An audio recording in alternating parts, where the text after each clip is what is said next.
What about bowling Shafali Verma? Like I just cannot believe that was a call that Where happened did in a it come World Cup final. from? Yeah. To bowl, yeah. She said, I saw her. She said, I knew it was her day. So you're talking about these weird things. So some like I said, I feels ho gaya type. That feels ho gaya which we say sometimes and all that. Hi, this is Sharda Ugra. Hello, this is Mohammad Isam. Hi, this is Pradeep Magazine. This is Behram Kazi. Welcome to the PCCI podcast. Hi. We've just had the most unforgettable, incredible World Cup. And I'm sure if you're listening in, then you're also carrying a lot of memories from the last week, the last month. And you'll remember the players, you'll remember their feats and achievements, and Laura Wolfart and Shefali Verma and Smriti Mandana and Deepthi Sharma and everyone. And while we want to tell a lot of the stories, we would be remiss to not mention, shout out the incredible reportage that has happened during this World Cup. From the top of our minds, we would like to thank Hindustan Times, ESPN, Guardian, New Indian Express, Best of Cricket, Sportstar for sending their most incredible reporters crisscrossing the country to bring us some amazing stories and enriching our experience and leaving us with a more complete image of the World Cup than we would have had otherwise. So sit back, hear from them. The next few minutes will be all of them talking about their experiences from the stadium, talking to the players, talking to their families, and we'll see you on this other side.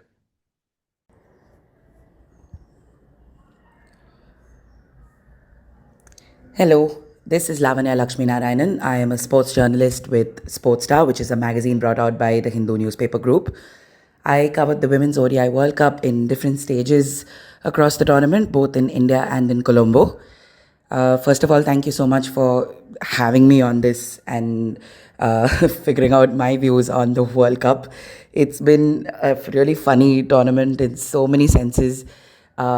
Given how chaotic it's been, I think, both on and off the field throughout the course of the tournament, right? Uh, I think where we stand right now, we're sort of soaking in the magnitude and the repercussions of a very, very famous victory for India. It's not easy to win a World Cup on home soil. It can't be easy with 1.4 billion eyes on you, and the Indian teams managed to do that after what can very mildly be called a wonky campaign early on, right? Things could have gone either way at one stage, but these women have really stuck it through and showed faith in themselves to sort of get the job done. Uh, about this win itself, I'm happy to see the amount of eyeballs that it got, the fact that it was on the newspapers everywhere.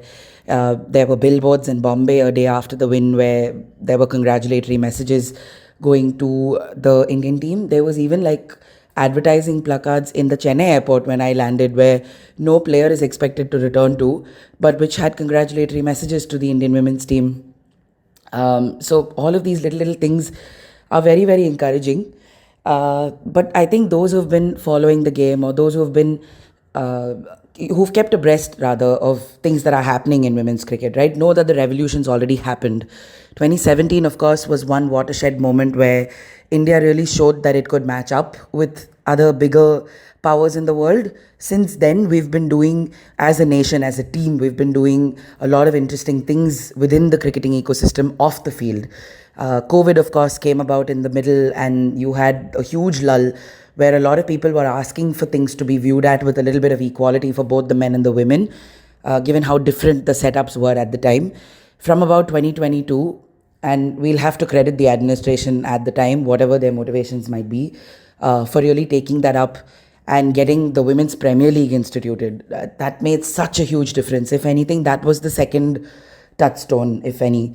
The fact that a tournament like that exists now, you have a second avenue for so many cricketers who potentially might not make the national team but can still play cricket at one of the higher levels available in India, earn money off it, and not depend on other people to really fuel a dream, was the second revolution that needed to happen, which came through with this league. You've had a huge change in the domestic setup and the way things work there, because the hegemony that the railways had for such a long time has started waning. And for good reason, right? Railways, no hate there at all. They've been one of the most stable employment providers in the Indian women's cricket ecosystem. And by virtue of that, they dominated selections for such a long time. It was mostly Railways players getting into the Indian team. You can't really say that about the setup right now. Look at how diverse the pool is. Look at where all these players have come from. So to really see these little things take effect over the last 7-8 years, you feel like the revolution's already happened. We've not been waiting for a World Cup win to get things going in this country. And that is despite all of the things that have potentially not been set up for them, despite having no promotions, the whole equal pay conversation, which depending on which side of the aisle you're on, you might view it differently. But there have been equal match fees for a while now that India had announced a couple of years ago. But yeah, I don't think we were waiting as a nation for things to happen. Things have already been put in place. What could change from here is not something the girls need to do at all. It has nothing to do with, I think, the team as it stands right now, barring maybe a few transition processes that need to be set in place. But this is the time for us to step up, right? Around them, the ecosystem around them to step up and say, okay, we don't have a reason to count these people out anymore. If anything, the way India won this World Cup, the way they got through their problems, the way individual players got through so many of their struggles, so many comeback arcs, right? Shafali, Jemima, Harmanpreet herself. You had all of these stories unfold during this World Cup.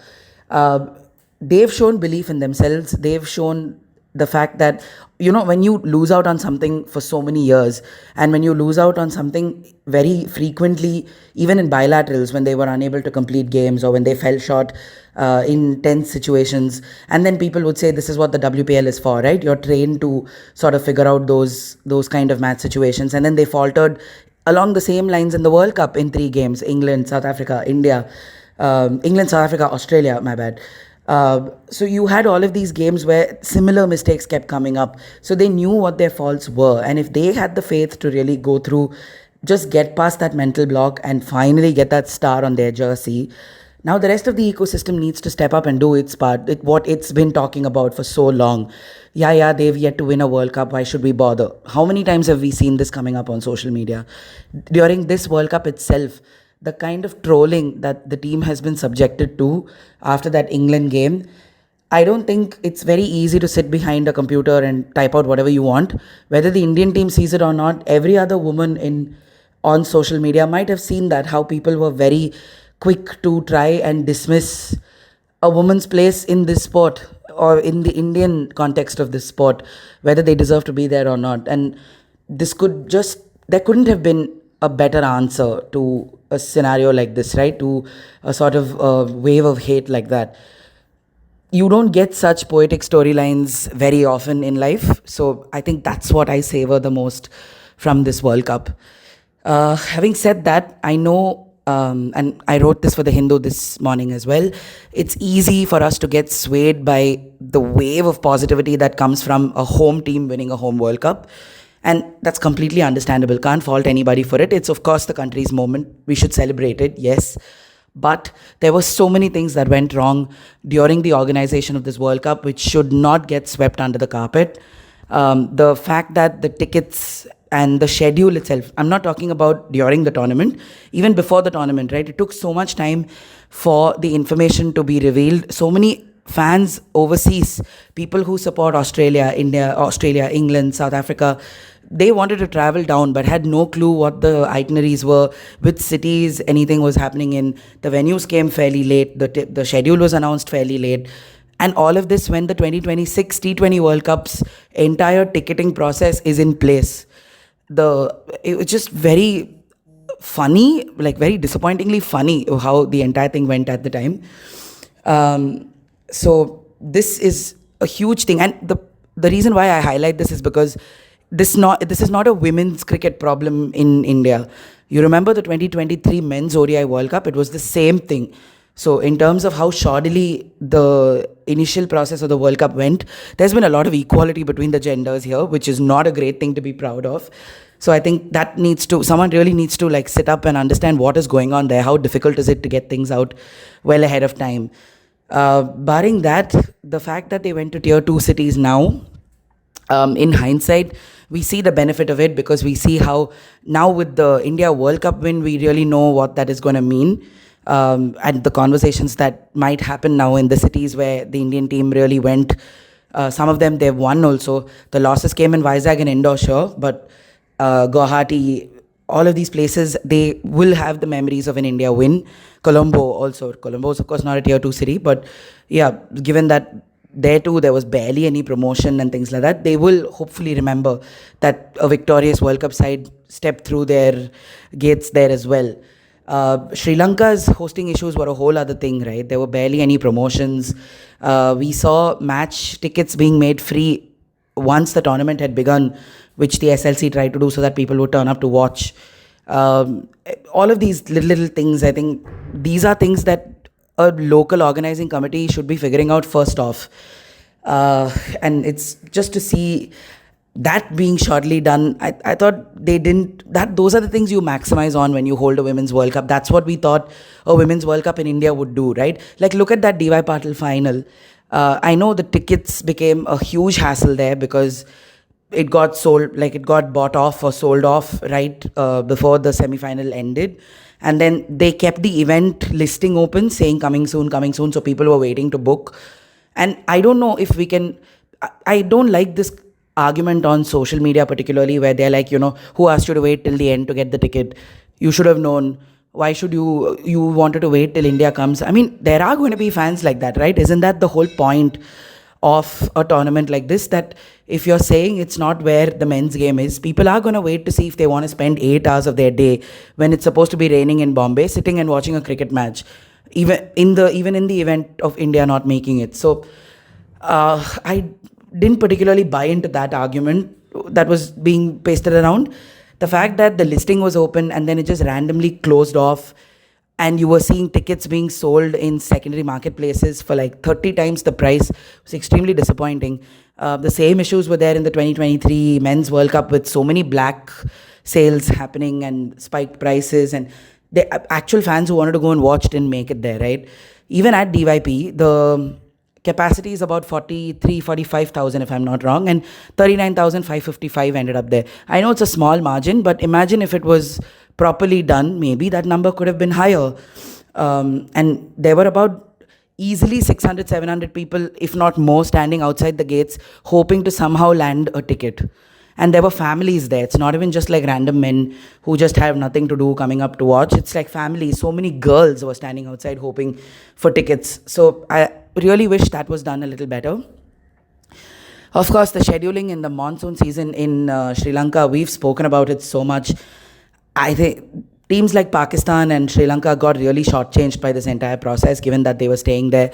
First of all, the hosting with a neutral venue, each time that has happened has seemed so farcical. You've had New Zealand also sort of bear the brunt of going to Colombo and having those matches washed out and being rain affected and things like that, because it completely affected their momentum, right? They had 12 days where they didn't have a proper game of cricket, and it broke the momentum they earned in India in their first couple of matches. So if we're talking about keeping things equal and making sure every team has a solid opportunity, this should be point one in their debrief after the tournament, that maybe we didn't really do this the right way. With the impact of the World Cup, I think in each of the venues I was in Colombo for a while, I went to Guwahati, and then I went to DY Patil. The impact of it, there are people who took notice. I can say this safely, that a lot of at least locals around the areas of the stadium who didn't know that a women's game was there, not DYP of course, DY Patil doesn't have this problem, Navi Mumbai knows his women's cricket really well. But in Guwahati and Colombo, so many people woke up to the prospect of that World Cup and started following some of these players. In terms of promotion and media that was done around these teams, at least by the local boards, particularly in Sri Lanka, so much left to desire. The footnotes of this tournament should also include that massive security breach that happened for Australia, where they were inappropriately touched by someone in Indore.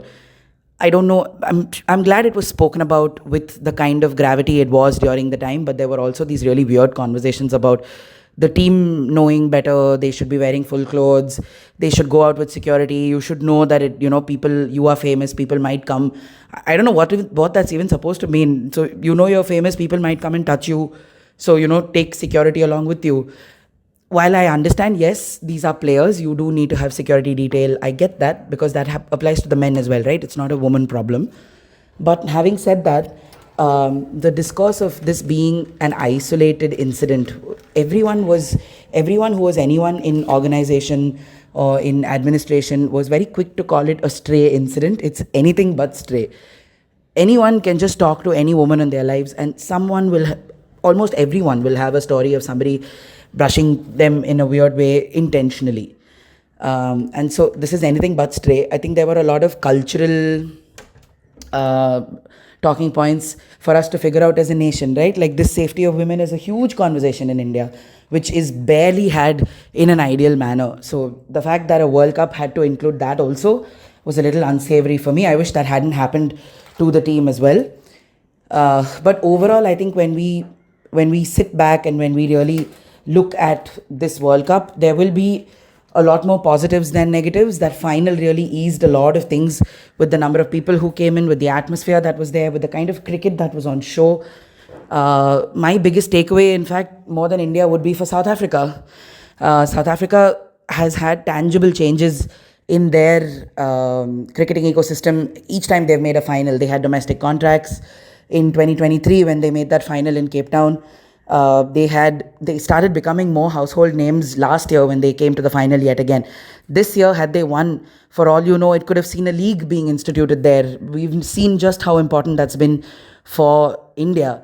In fact, if it was in South Africa, maybe even countries like Pakistan, Bangladesh, these countries their players might find opportunities there, right? Because you usually see the same crop of players going around and playing franchisee cricket also everywhere. So it could have been an opportunity to have a fresher pool of players finding game time somewhere. So it isn't just a South Africa developing thing then.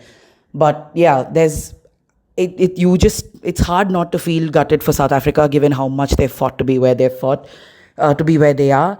And there is a huge generation of cricketers also making their way out, not just in South Africa, but across the aisle. You don't know if you'll see Chamari in the next ODI World Cup. I don't know if we'll see Cup. I think this is in all likelihood her last ODI World Cup. Tasmin Brits, Sophie Devine, we know is gone. Susie Bates is gone. We don't know if Susie Bates, I don't know. I think she should be on her way out.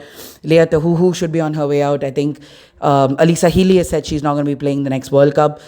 It's a massive generational shift. In fact, we thought that was the case in 2022 when there was Mithali and eventually Meg Lanning, who didn't come back for this tournament. But there's a larger pool of players making their way out now. A whole generation is going to be bidding farewell in the next couple of years, if not immediately. So women's cricket is at a very exciting place, but it's also at a place where all of these women who defied systems and who became these role models and propagated the games by themselves are now stepping back. So it's time for an administration to now step in and treat it professionally and promote the game the way it deserves to be promoted, with new stars, making them those celebrities that they rightfully deserve to be, and helping this game go to more and more people to come and take up the game, to play the sport and keep that culture of that sport going in the country, no matter where that is. And I expect that to be the case, not just for India, but for even nations like Bangladesh, for Pakistan, for Sri Lanka, which in gaps showed so much of potential in this World Cup. So overall, it's been an odd month of a lot of faith following these women because of their stories and because of what all they've achieved, despite the stuff that they go through in their lives, has been extremely motivating. It sort of puts your faith back in the sport as well when you cover stories like that. So it's been a hugely gratifying tournament in that sense. I hope you guys loved covering it as well. I absolutely loved your 50-minute rain episode. It actually helped me write a couple of my pieces because of how calming it was. But yeah, there's been some really outright weird stuff that happened during the World Cup, including just rain watching for a couple of games in Colombo, right? But hopefully when we go forward now, I really do want to see what this win will do for the women's cricket ecosystem, what money it could bring into the environment, what it could do for these women who won the match, who won the tournament, what it could do for other girls who want to enter the sport. even within India, right? I want to see if anything changes about their contracts, about what allowances are there within those contracts. If we start figuring out maybe maternity leave, or if we have any other policies that might actually help these women even have a life while having cricket along, while sort of pursuing cricket. If anything makes things easier on that front, it'll be really interesting to see how the conversations evolve from here. The other thing that I would like to underline is we've slowly seen nutritionists being a steady part of the team. You have physios, all of these people being a steady part of the team. I hope from here, mental health, a psychologist, or a mental conditioning coach is a steady part of the team.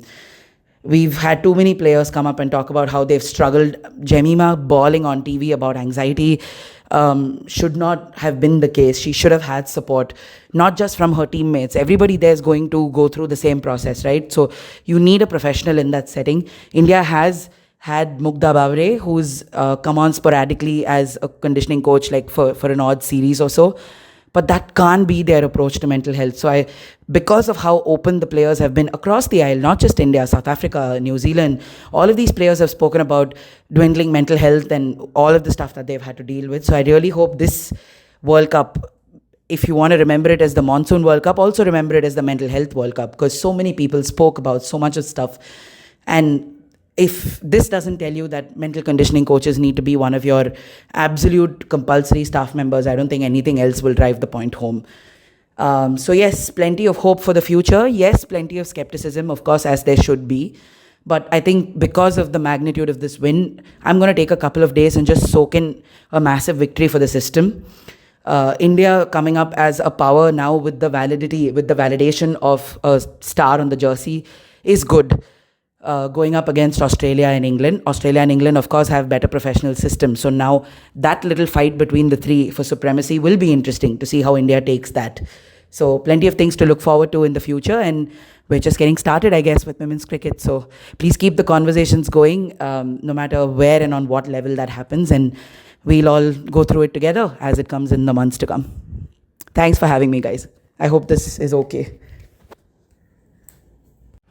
Hey there, it's me, Neha here. Thank you so much for having me on. Having been a quiet admirer of the podcast and now sharing my insights here, I think it's been a full circle moment for me.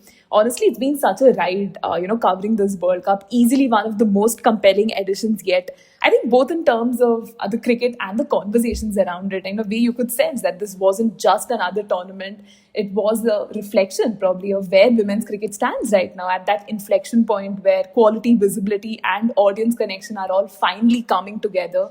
And of course, India winning the title, I mean, that's a massive moment. It wasn't just a story of skill, but of resilience and of timing. From that wobbly middle phase where everyone was doubting them to pulling off those clutch wins in the knockouts, I think the team really showed a lot of maturity. For me personally, having followed women's cricket since 2013, this win hits really differently. I've seen the team evolve from being on the fringes of attention to becoming genuine world beaters. It's not simply about the trophy here. It's about everything that this group represents. The years of quiet grind, the moments where belief wavered, and how all of that came together in this one campaign. I mean, it feels like the culmination of a decade-long journey for the players, yes, but also for everyone who's watched the space grow, sometimes in spite of the system. For me, the final itself was, like a proper roller coaster, tense, high-quality cricket from both the sides. The Proteas pushed India, all the way, showing that, grit and fight is something that's defined their rise for the past few years. But what really stood out for me was how India handled those pressure moments. There was a sense of calm, methodical energy that we usually associate with dominant teams of world cricket. We could see how they balanced flair with structure so well. Players like Jemima Rodriguez, Deepti Sharma, Shefali Verma, all of them had their moments. But what tied it all together was the clarity of roles, something we haven't always seen from India in the past. But alongside the celebrations, I think it's also a good time to talk about what still needs fixing and addressing. Prize money, for instance, yes, it is improving. But the parity still feels very performative rather than structural. It's not about matching men's pay or exceeding it, but about sort of building, sustainable ecosystems for the women's game, where associate nations get funding, resources, and regular bilateral cricket. That's the bare minimum, right? The idea shouldn't be that, the big three or the already rich boards just keep getting richer. The growth has to be, more evenly distributed if the sport is to genuinely globalize. We can't have a World Cup where it's just a handful of teams that are, fully professional setups, and the others are like part-time cricketers, don't have contracts, or are like, still struggling. If the game is to grow globally, I think the ICC and the national boards have to look beyond the top 8 sides, the test playing nations, and actually do something about it. And, while we're on the topic of disappointments, probably, taking a moment to talk about the scheduling and the weather interruptions are pertinent, right? I mean, so many matches washed out, too many crucial games affected by rain. It's 2025. I mean, we should not be at the mercy of monsoons and guesswork scheduling, right? There's also the larger question of venues, why certain ones were chosen, and then moving teams across cities, minimal recovery time, crowd engagement being uneven, just so many issues, right? I mean, these are avoidable flaws in what could have been, a near perfect tournament. Having said all of that, I still felt that this World Cup delivered, and in a way, it sort of reflects probably the duality of women's cricket right now. On the one hand, we still have BCCI, doing BCCI things with respect to the venue announcements coming in so late, the scheduling that made like zero sense. You still had India, rise above all of that and actually go on to win. For me, I think that resilience itself, sort of mirrors the story of women's cricket, constantly finding ways to thrive in spite of the system and not because of it. But again, there's genuine optimism here. The skill levels, the depth, the audiences, all of it points, I think, to a future that's very exciting and sustainable financially as well. Women's cricket isn't the future anymore, it's the present. And the World Cup just reminded everyone of that in the loudest and brightest way possible, I'd say. Hi, I'm Samreen from Hindustan Times. I've been covering cricket for a while, but in a way, this World Cup was my first major assignment. And boy, am I glad that I have the bragging rights to say that I covered one hell of a tournament. I think the biggest highlight for me was the cementing of my own personal notion that people in India will turn up to watch a women's game.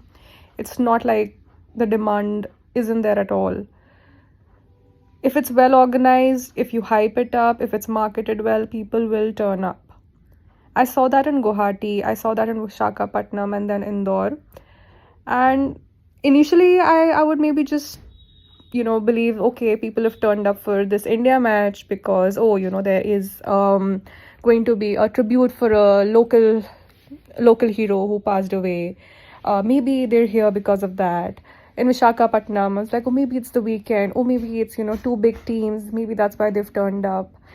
In Indore, I think my notion actually was cemented in Indore when it was just a day before Diwali, and there are things to do, right? There are, there's a lot of work to be done a day before Diwali, but people turned up, and I'm like, this is really genuine.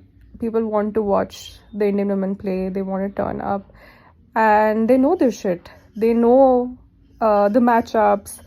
You go to any local areas around the stadium or basic touristy areas, and you can spot discussions happening about, so and so player is going to be in action, and it's an interesting matchup. So yeah, that was, I think, one of the most heartening things to see.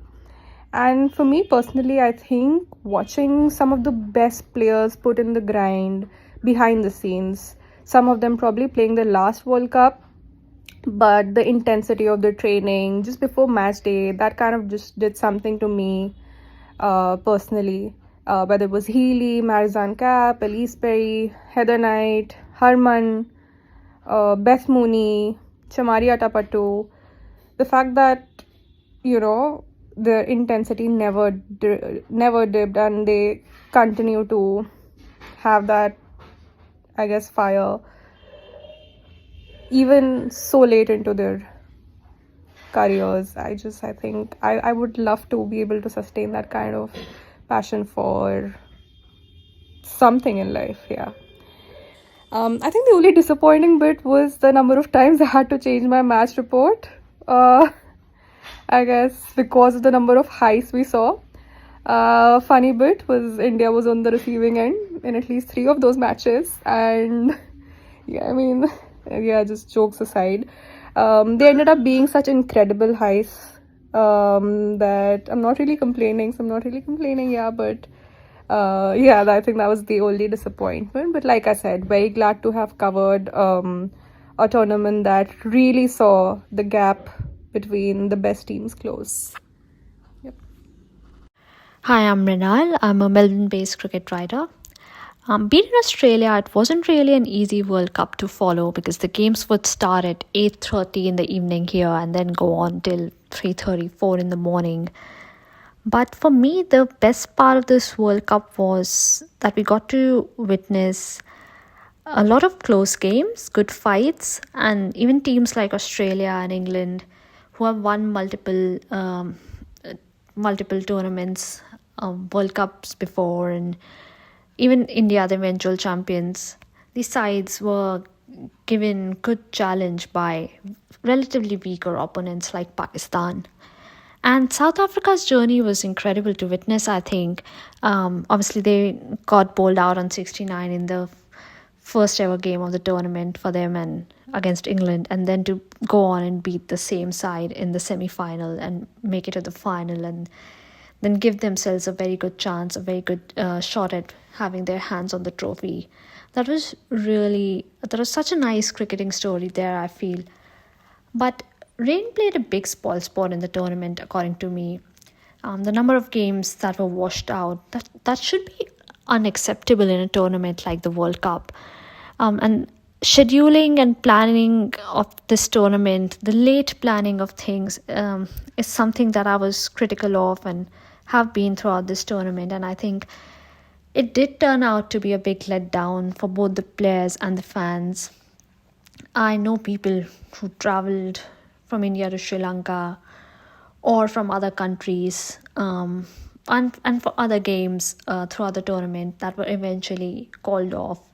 So when you're making that kind of an effort, it's really disheartening, and it's a minor thing in front of that. But for those of us in this part of the world, we would stay awake, keep caffeinating ourselves, and it would be for nothing in the end if the game got washed out.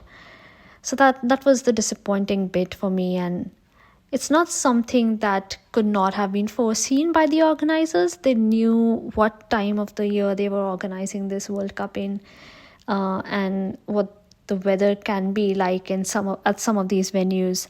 So that could have been avoided and planned better, and the tournament would have been an even bigger success.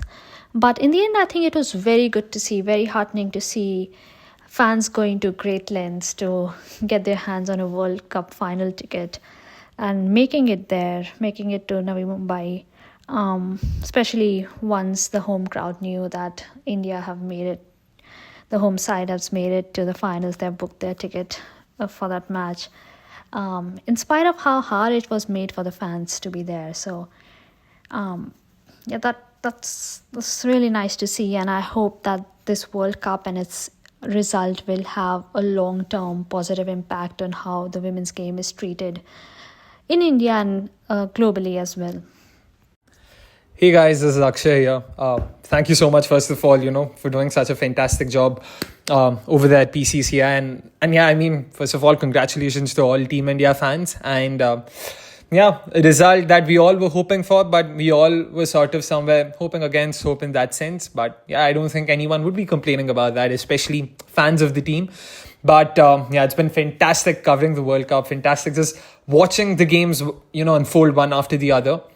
When it comes to highlights, are quite a few. I've been a perennial fan of, underdogs. So that was something I was really looking forward to, seeing how some of the quote-unquote lower-ranked teams perform, the likes of Pakistan, Sri Lanka, Bangladesh, and seeing them actually punch above their weight. And to some extent, people might say that, they've probably grown heavier, if that makes sense. Just the way Bangladesh put it out there and went after, some of the bigger teams, the likes of England. If not for those umpiring howlers, then probably we would have seen a few results go in their favour. We would have seen Pakistan win a game against England. They also didn't do too badly versus Australia. So those were some of the highlights for me. And also when it comes to individual performers, just seeing performances from the likes of New Zealand, England, of course, to some extent. The reason I mention England is also because for those who've been following the sport, we knew that England weren't as strong a side as they were made out to be. And of course, even results in some sense I don't think really are a fair reflection of where the side is right now. But all said and done, we did see a couple of fantastic performances from them. And to see all of these individual performances coming up, so that's also a sign of where women's cricket is right now. And it's definitely sort of been on a very steep upward curve, only accelerated by the advent of WPL. So that those were definitely very heartening signs. But yeah, when it comes to, of course, some of the disappointments, I feel the list is probably a bit long over here. And these are all, of course, very personal. But I just felt the way it was organized, the way the tournament was run, it could have been done a lot more better. They could have planned it much better, especially because certain venues that were chosen, Sri Lanka for instance, it would have taken just one Google search to know that probably Sri Lanka in October is not the best of choices. But yeah, unfortunately, against of course common sense, they decided to do that, and that led to a lot of washouts, which I felt just sort of was a bit of a dampener, because several players complained, and rightfully so, and also certain teams were just robbed of very crucial points. Because make no mistake, right, but every win here mattered. It's not just about qualifying to the top four. The difference between finishing 6th and 5th was of $280,000. The side that finished 5th won $700,000. The side that won 6th won $420,000, and that's a huge difference. That's potentially the difference between running a couple of national competitions every year and not. So things like that really was very disappointing. And apart from that, of course, the umpiring howlers go without saying.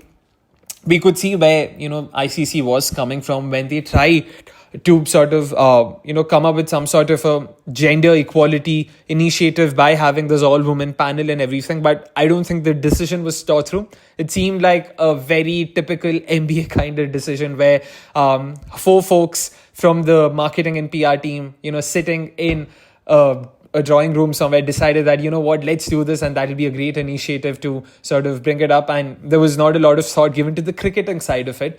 And that was also very unfortunate, because some of the decisions just led to the umpires being brought under the scanner. And again, not that the umpires are above it, but just that most of the criticism was more often than not on the gender itself and not the decision. And that was also very unfortunate to see. So that was something that could have been probably a bit better handled. And apart from that, of course, probably when it comes to each of the games and the way they were marketed, especially on-ground activation, I saw very little of it in India, especially. Sri Lanka, I would be very surprised if there was a lot of on-ground promotions and everything. At least when we see the way, say, a men's cricket World Cup is organized in India, you can probably argue that, the Women's World Cup wasn't probably too far off. So, as the running joke goes, BCCI at least does not discriminate versus men's cricket and women's cricket. They are equally incompetent. So that would probably be it. And yeah, I mean, those were some of my thoughts on the World Cup. Of course, the penny is yet to drop. The feeling is yet to sink in. So maybe, a few days later, I would have a few more thoughts on this. But right now, as things stand, a day after the World Cup final, still super excited, still super focus on what we can expect going forward. There's the WPL auction coming up. There's so many things to sort of expect from this side. So yeah, fingers crossed we'll get to see a lot more from not just Team India, but women's cricket in general. Hi, this is Gomesh from the New Indian Express. To start with covering the World Cup, this is my first Women's ODI World Cup. I've covered a Women's T20 World Cup before, but this was a completely different experience because of the travel, especially T20 World Cups and World Cups, especially when they happen abroad. There is very limited travel because you follow the Indian team, and more often than not, it's either 2 cities, if back and forth, especially for a women's event. But here, I was in Colombo, I was in Vizag, I was in Navi Mumbai. I had skipped Guwahati and Indore, but it was a long journey, and different cities had their own flavors and experiences of sorts. In terms of Colombo was bit of a spillover from Asia Cup of sorts, because there is no rivalry as such between India and Pakistan women. It's all the spillover drama that was like sort of seeping through. Otherwise, it was just a straightforward match. But got a chance to meet a lot of people who I've predominantly interacted over social media, and that was good. The food was good, and then of course Vizag, I think, showed a lot of potential in terms of fans coming to the ground, in terms of the contest. Also, the pitches there were really good. It had something for both the teams, especially the South Africa game. That was a really good contest. And then uh, Australia was the match next. Obviously, when you cover India, especially when you write for a newspaper, the experiences of watching matches very different, because most of the time you're looking at the clock and writing, especially during the second innings. And both the matches were sort of a thriller of sorts. So it was sort of a pain in that regard, but excellent cricket matches by the end of the day. So that's something that gives you a rush after the match. But from an Indian team point of view, rather, South Africa loss probably was not expected, but Australia, you knew they were favorites, and uh, you knew they were going to chase it down, even though India dragged it as far as they could. Uh, Indoor, I didn't cover, but again, another disappointing loss for India. Uh, Navi Mumbai, this is my first international game in Navi Mumbai. I've done a couple of WPL games rather, but Navi Mumbai really showed up for the Indian team, and also I think the England loss sort of kicked them in the back, and they had to get their act right, which people from the outside sort of have been yelling at them since the start of the World Cup campaign in terms of getting their combinations right, getting their batting positions and the entry points right. They did that right against New Zealand, and then from there on, things sort of fell in place, I guess, for India. Uh, and from there on, it's just a, they had no looking back. They went on to make history, won the World Cup as well. So that's just the World Cup campaign as such. For me, the highlight of the tournament would be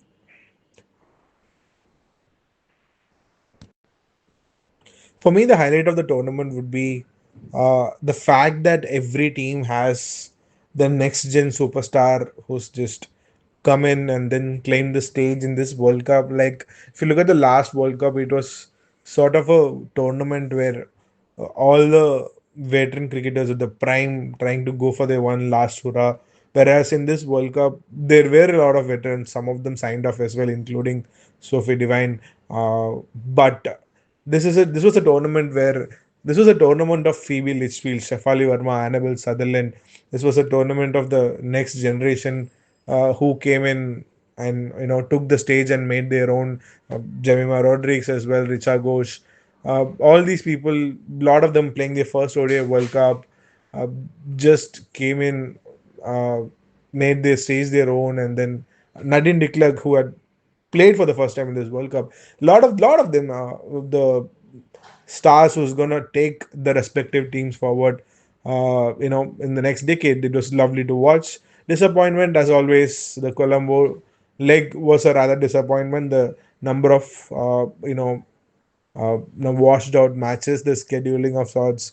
Um, it's a sad reality of affairs, I guess, but it was really disappointing and rather unfair, probably, to some of the teams who could have at least had a chance at getting the points behind them, and then maybe go back with a better prize money than they did eventually.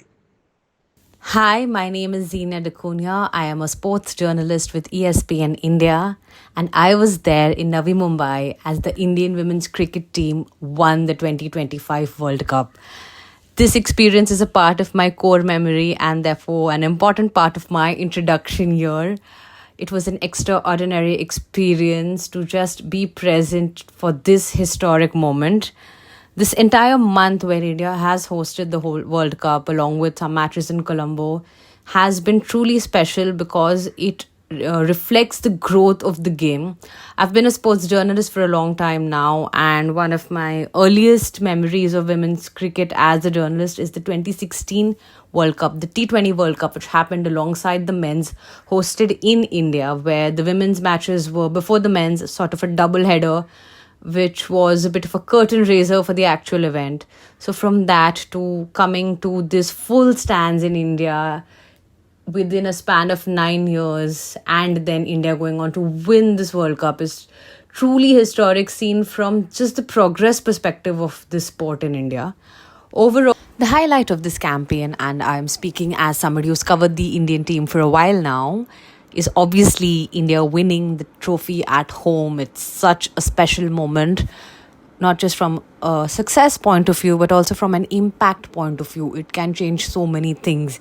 In 2017, when a runner-up finish by beating Australia in the semi-finals created a revolution of sorts, even without the trophy, the cascade effect has been seen over the years, whether it is the belated start of the WPL, whether it is the Indians going out and playing other T20 leagues. So that sort of cascading effect has happened from a runner-up finish.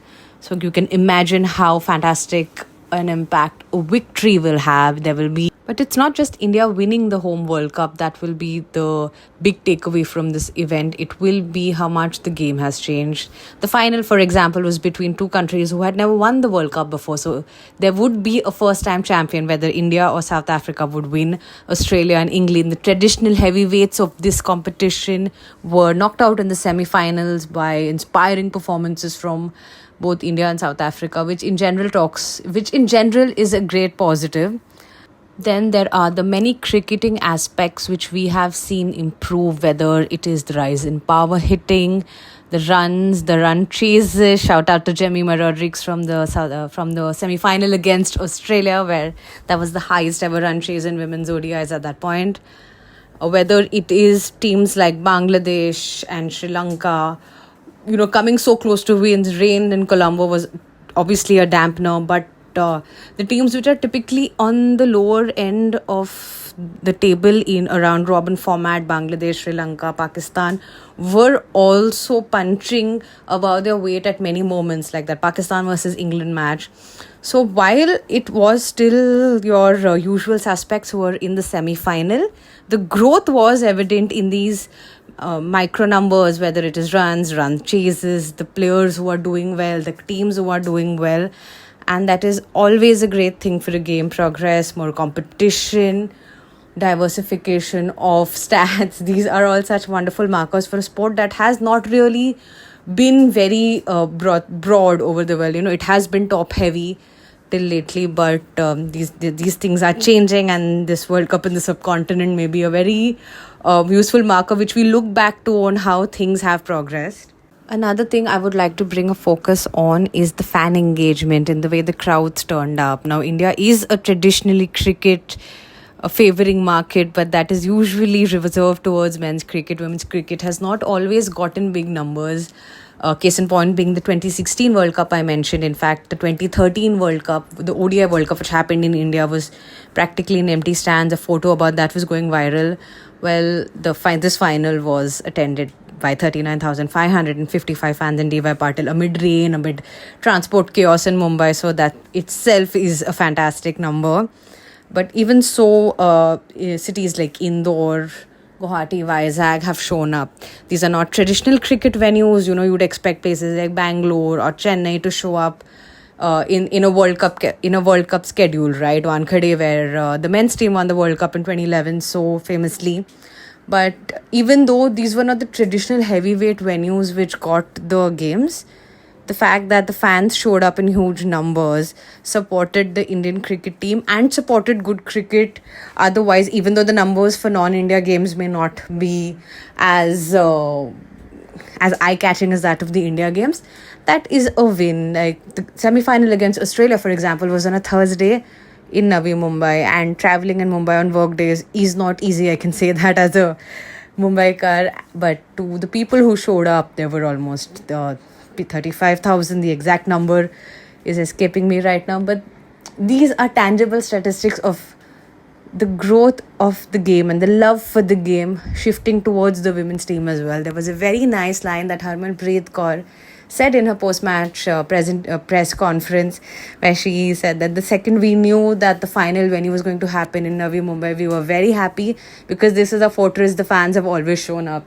Remember that sold-out Australia game, where people showed up, and this time tickets were not free like they usually are for the women's game.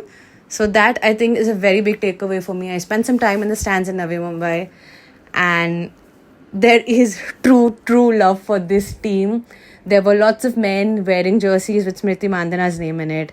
And as that ad showed, men wearing a woman's name on a jersey is not a very common sight in India. Another superb thing was the demographic breakdown in the stands. Cricket stadiums in India are typically male dominated. Here we had a lot of women in the stands.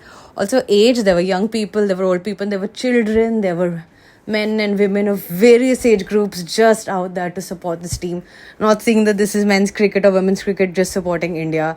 I don't know how much of a part it played in the victory, but I know that a lot of this is not just because India's in the final, it's because of how much the game has been growing. While there is a lot of cricketing merit to be discussed in this World Cup win, various things coming together, the disappointments of so many lost finals finally turning around, sensational solo innings, fantastic team efforts, some strange turn of luck with Shafali Verma in that final, Deepti Sharma's ever reliable skill coming to the fore in the final. There are so many cricketing aspects to discuss, but I think my biggest takeaway will be the crowds. Maybe I am biased because I am based in Mumbai and I had the opportunity to witness it on ground. But my big highlight will be the fans, and I'm so glad that they got to celebrate this moment with the team. There was a lovely victory lap afterwards. There were patriotic songs like Vande Mataram and Chak De India, sung by the entire stadium. These are the moments that stay with you as much as that catch by Amanjot Kaur to dismiss Laura Woolward, or whether it is that Jemima innings. There are just so many fantastic moments that will stay with me. One final thought on this entire campaign, and indulge me for being a little philosophical. When the World Cup came to India, and with the rising profile of the women's game in India, whether it is through the WPL, whether it is through endorsements, whether it is to just general knowledge thanks to social media and online streaming of matches, there was always this undercurrent of, if this Indian women's team doesn't do it, how much will this affect the future? We saw some really not nice comments when the team lost three matches against big teams in the middle of the tournament, and I not to give too much space to the trolls, but these kind of comments got a little too common with the losses. And if this team hadn't done it, there would always be this question on the quote-unquote resources provided. So the fact that it's coming home came home is wonderful for the women's game in India, and by extension it will be great for the women's game globally, because we've seen that when Indian cricket with its actual resources grows, that it can have a far-reaching effect throughout. It's what WPL, for example, has done, and this World Cup victory could do so much more. So as much as it's good for Indian cricket, I hope it's also great for international women's cricket. I'm very excited to see how the team and the game grows from this very pivotal moment. That's 4 in a row. There is good. They're going to blow next. The prodigal son turned Messiah gets his second 100 in successive. India have won in dramatic style. The whole of Bengal are on their feet. The air goal! Not that important. He's gone the next ball. The dream has been finished for Carlos Brathwaite. Unbelievable scenes here at the Broadway. November 2nd, 2025. On a breezy night in Mumbai, women's cricket stands forever changed. South Africa, led by the next batter in the world, the next best batter in the world, Laura Woolward, clashed with and eventually lost to India, the team led by the experienced yet irreverently emotional Harmanpreet Kaur. India were put into bat. Shafali Verma had the comeback story to beat all comeback stories, scoring 87 of 78 balls. And with help from Deepti Sharma's breezy 58, and Richa Ghosh's punchy 34, they managed to score 298. It threatened to be enough for a final, but Woolward was to have none of that. With a slightly shaky start, but a brilliantly paced 100 from Woolward, South Africa were in the chase for a long time. However, steady wickets kept falling at the other end, courtesy of the continuation of Shefali's redemption arc and two surprise wickets from her, Dipti's fifer, and Sri Charani's beautiful slow left arm spin. India were helped by a couple of batters getting stuck, and South Africa were looking out of the hunt until Annery Dirksen scored a quick fire 35, which included two back to back sixes to bring South Africa back into contention. Sadly for South Africa, the combination of her, Tryon, and a valiant de Klerk couldn't replicate the heroics of the South Africa win over India in the group stages, and India eventually won the World Cup final and the ODI World Cup by 52 runs. They looked like a team that was focused on executing their skills, supporting one another, and were determined to put it all out there on the field. Ian Bishop called it a victory that will ignite a nation. What does this moment mean for cricket history and Indian cricket history overall? We heard from a few journalists at the top of the episode, but there was one journalist who was missing from that list, Sharda Ugra.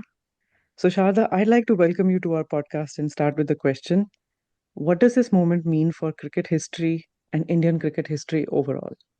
Hi, Richa. Thank you. Hi, everyone. Thank you for inviting me. And like we say at this point, badhaiyan, badhaiyan. Every time India wins a World Cup, which is not very often, but the once I was there in 2011, the player of the tournament walked into the press conference room and said badhaiyan, badhaiyan to all of us. So I'm saying badhaiyan, badhaiyan to all of you. What does this mean for Indian cricket history? It is big, as in big with capital BIG, because of the fact that it's a milestone that Indian women's cricket has been waiting to reach, to be at, to set down in cement or on the road or whatever it is. It was a milestone that they had to put into place. So they won a Junior World Cup, which has just been instituted a few years ago, but this was the one that they needed. And the fact that it came on the back of this crazy kind of campaign that they had. I compared the campaign to that catch that Amanjot took, which had our hearts in our mouth for very long. Yeah. So first, perfectly positioned, you're at home, you're playing at home. Everything is set up for you in a really good way, in a really decent way. And you're right there, and then there's a slip. And then you fumble, and then you have a last minute grab, and then you're flat on your back in relief. So it's great because this has happened. Everyone's calling it 83, but I don't agree, because for women's cricket, it's its own history making sort of moment and event, or it's its own achievement, or it's whatever, it's happy day, that's there. Yeah, that's what I think about it. Can I go about the 83? Not to kind of disagree or debate, but I think the parallel is not, and I had the discussion with a friend that it's 83 has now become the symbol of a movement. It's really, with every passing year, it's less and less about the nuances of what happened in the game. It's about what Right. happened what happened after, right? And like NKP Salve's situation, Lata Mangeshkar's concert, 1987 Reliance World Cup, and so on and so forth. And Sharda's, you've seen it from courtside, most of it. I think one of the parallels that, because 83 is such a Halicon event, it's an easy reach for, a lot of us, because we foresee that a lot of the apathy that is kind of given towards women's cricket in India. The venue list, we will discuss the first venue list that was floated for this tournament, right? Navi Mumbai's show almost did not happen. And a lot of the apathy, now we hope that like the administrators will have to keep up. They do not now have an excuse of saying कि क्या करेंगे back करके, ये तो कुछ करती नहीं है. And which is why, like, as also is shown in, like, said in a lot of books and in the movie, the tickets for the Indian men's team in 83 was cut till the quarterfinal, like cut till the group stage. They didn't have tickets for the semi-final. And I think a lot of that approach has a potential to change. We don't know if, like the BCCI will follow through, or will they keep parading their equal pay nonsense? But now they don't anymore have the excuse that we don't get the adequate results. If you're going to attach like disproportionate value to a gold medal, that value has now come. So I think that is why this is just such a ceiling breaking event that now what? Now we've done literally everything. I think when you're saying ceiling breaking, you say fine. My only context with not using 83 is I'm not even remembering the how that event panned out of what it was. In its place in Indian history, it occupied a breakout point in time. Which is sort of if you're going to start with, if you're going to use like historical timelining. So it's like your zero CE, right? 1 CE or whatever it's called. Let's call it 0 CE, a cricket era, okay, for India. Yeah. ICE. Also bad. But so that is 0 CE because that's where it starts in a way that is, this becomes the sport. You could not have reached 2025 without 0 CE. So therefore, it is not the same I thing. hear you. Totally. That's the reason why I say it's not. But in terms of what you're saying about that now the administrators can't say that now there's nothing there. What do we do? Give us this thing, this shiny trophy. That whole thing has been settled. So they've like dusted their hands off and says, that's it. Now here it is. Now show us what you can do is the message that's hopefully going to go to the administrators and change the way they even treat the game. So I've just come off some 3 shows on this victory, of which Anuradha Dutt said the most interesting thing on the program. She was a WCAI, she was in the WCAI and they who organized the 97 Women's World Cup in India. She said that now the women's cricket is seen as its own sport in its own way. It's not just men's cricket and one attachment. That's what they needed to do to reach at this point, which is ridiculous in its own way, but you know how things are. That's not what the rest of the advanced or forward-thinking world is doing, but that's what our mindset was at the time. And she said, "Ab ye lo. Now this is what it is." So you've created this. It's not just, you're going to, like women are just small men kind of argument that they have in all across all sport.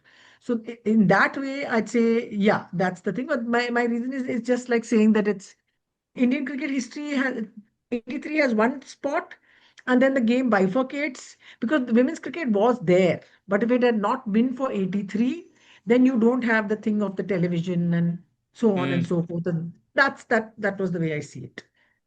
But for the rest of your line of thinking, yeah, I completely agree. Should we discuss the game? I mean, can we discuss how low heartbeat the game was? Yeah. I was watching with a couple of friends. I watched it with many bunches of people yesterday because I don't know why I fixed up this plan to go and have lunch with some cousins of mine who are lovely. But we finished the lunch in time. We met early. Then I went with some other friends in one place. Then I went with some friends in some other place. So the first time we watched it, my only thought was this is not Australia. So we're not batting against Australia. And so because we see that Australia match and your BP and your low heartbeat and everything is set on high because the Australians are like in your face the whole time. And it's like in our face when we are watching on TV. We're not even there in the middle. God knows what it's like in the middle. So like Anjum Chopra says, she said the Australians and the English, they come at you the most. Everyone else is fairly like it's all okay. But Aussies and English is like, English it's non-stop talking and Australians are in your face all the time. It's not like male level sledging, but intensity is always there. Do you think the physicality plays a role? Because I was at Vizag and we had pretty nice seats for the Australia game. Their stature, okay, fine, like, nutrition plays a role, your childhood, everything plays a role. It's just the physicality of their fielding and the way, say, an Ellis Perry traverses the boundary ropes.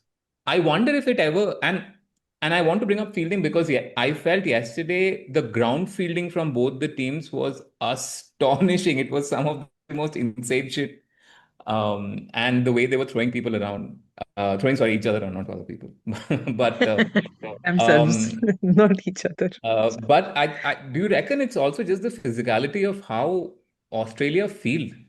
I think that is a big factor. It's like, if you think that you've found a gap, Someone said the other end, there's a boundary rider that's coming. I mean, it was the second last or the third last ball of that semi-final where there was someone stopped a four.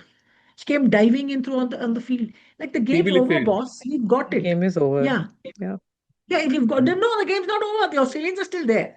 So it's pretty scary. It's that physicality. I mean, so in when they're batting, it's like they're in their face the whole time. They're attacking everything. It's almost, they're stepping out, they're talking again, like the bigger, they're taller. And when they're fielding, it's like this. So every run you have to get, you are really like busting your chops to try and get runs off them. And whereas against the South Africans, who are also great competitors, that intensity is not there.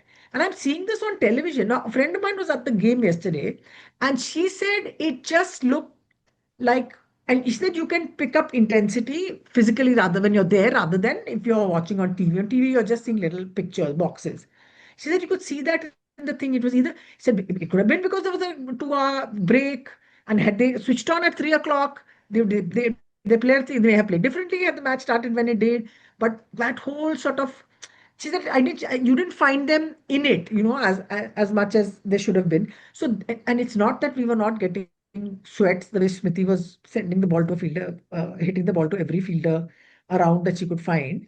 But still, it did not feel that degree of a contest that Australia did. And my fear only was that we won't play at the level that we should be playing because this is a final kind of a thing. But it turned out all right.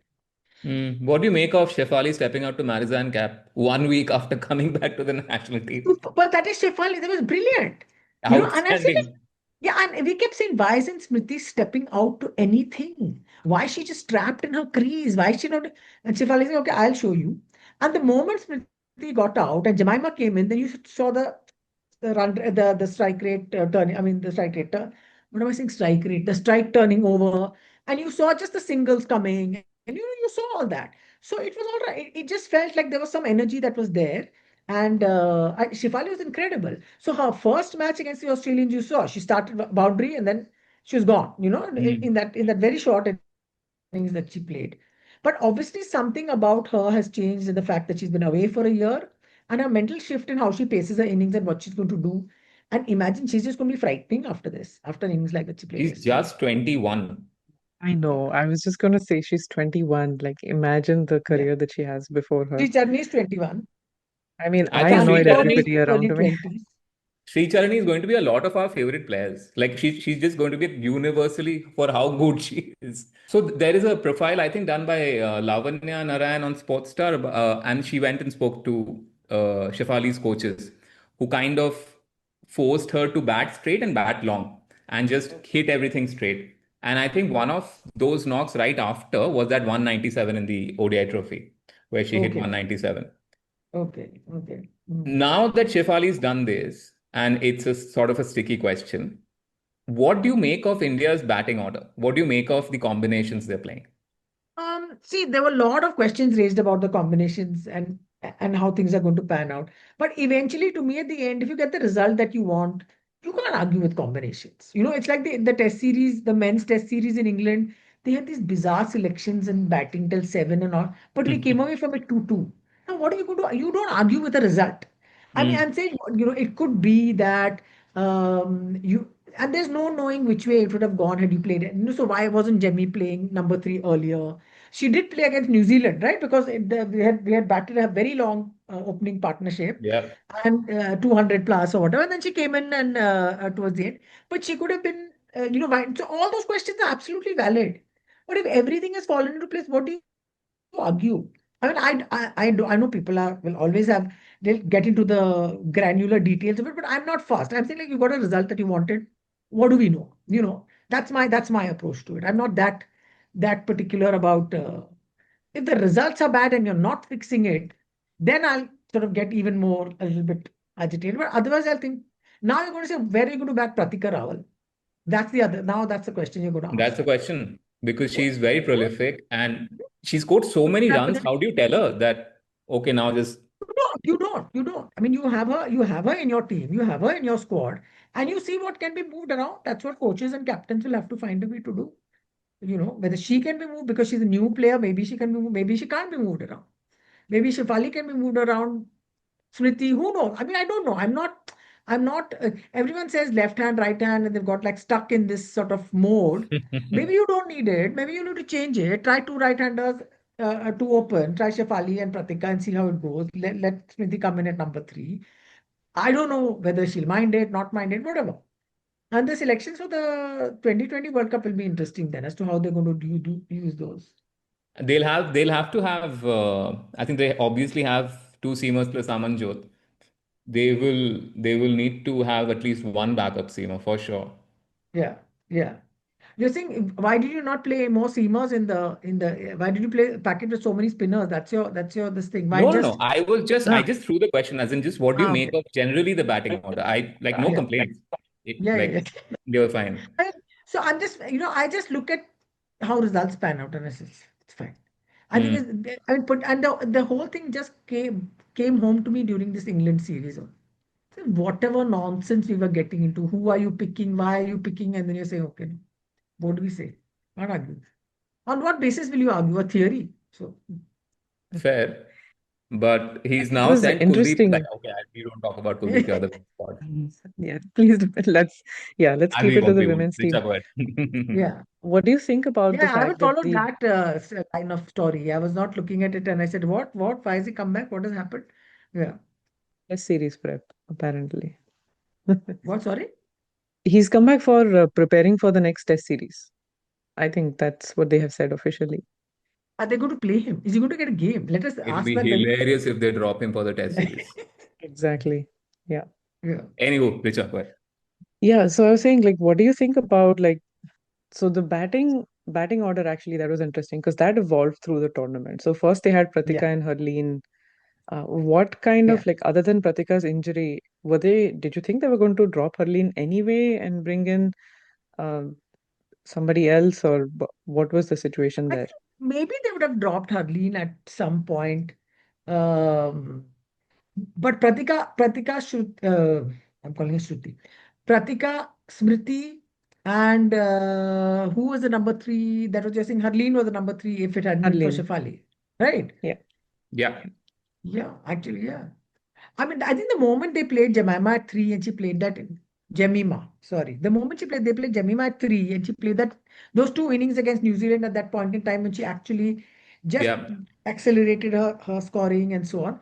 I think they would have played her anyway.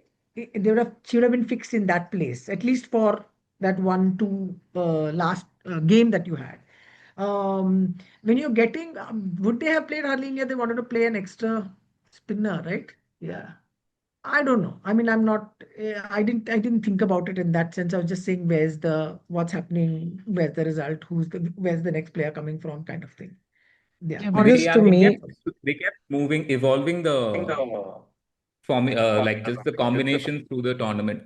And earlier they were just playing five bowlers and they got bashed in Vizag yeah, twice. yeah, yeah, So I think they changed it over that.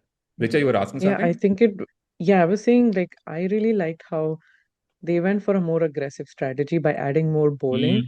Like, even though it came at the risk of dropping Sneh Rana, who is yeah, I feel like if you have a team, you you don't drop Sneh Rana. yeah, But to drop yeah. her, bringing in extra, more attacking bowler, I think these brave calls really contributed Mm. to them doing well in the last two knockout games, especially against Australia. And I think the Australia, we didn't have the best sort of outing in that sense. For the most of that Australian innings, yeah, we were fielding absolutely terribly. I thought the bowling changes are a bit off. The bowlers that had sort of held the Australians back didn't bowl again. All of that. And then you had that. But the point is, there are two teams always playing there, and then another team is going to respond in a way that sometimes is gives you an edge, which is why Australia lost that big clutch of wickets right at the end. And it looked like 330 was like, it's okay. But when after you won, and you won, you weren't like scrambling. It wasn't off the last ball or anything like that. It was It not. was a very controlled chase. Exactly. So then you're thinking, oh, those four wickets that went in the end, Dipti came in and stepped in Mm. and got, and there's a run out as well there in it. The Isn't last it? over, there was a run out in the last Yeah. over. Oh, Yeah. that was the last Australian wicket to fall. So when you got Dipti got two, I think, in an over, Mm. didn't Last she? over. In the Yeah. last over, she got two. So you're able to like crush the towards the latter end of the innings, and then you saw the advantage of having these bowlers all in, all of them together at that time doing that. I mean, and to me that was yeah, I think they worked their balance out at the right time. Even in the match against New Zealand, I thought when the batting went in and did a good job and set the total that they wanted. You put those runs on the board and your bowlers just walk in with so much more confidence. They're just there. They're just able to bring out the best of themselves like they did even against New Zealand. Eventually, we actually played 3 knockout matches in this World Cup, not 2. The New Zealand one, I know that if we had, the results would have to fall out. It would have been too messy if we had not beaten New Zealand. Also, Bangladesh wouldn't have been easy. Bangladesh has such a good bowling attack. Yeah, Had they lost to New Zealand, Bangladesh would have been such a tough game. correct. I mean, we would have had very bad Yeah. BPs and pulse rates and all of that. Sharda, you wrote a wonderful piece after the Australia game. I want to ask a key question, very important to our audiences and us. At what time of the night did you actually believe that the chase that we have beaten Australia, that this chase is done? I'm quite actually I so I have a lot of friends with whom I watch cricket and discuss cricket and all that, and they are very emotional people. Not all of them, some like they're crying and they get angry and all that. So all these times that I've watched, and I'm not like the greatest soothsayer or anything of that sort. And all that. The India-Pakistan game where we were in a very bad conditions in the World T20. And I said, listen, Kohli and Hardik Pandya batting, why are you sweating? Let them get out and then you sweat. No, don't get out. So that was my whole thing. So when I watched Jemima batting about her name, I watched Jemima and said, looks all right, it looks fine, it looks okay. And I didn't get into that. So it's not like there was a moment I thought this is going to happen. It happened it happened, which was the match in which it happened in that England series. There was a moment I said, "This is it. We're going to win the last test." When it doesn't matter, I'll remember that later. So it's not this wasn't like that. Normally, one day you can actually see fairly at some point in time you can tell. But I was just watching and say, okay, till they're batting, we've got a chance.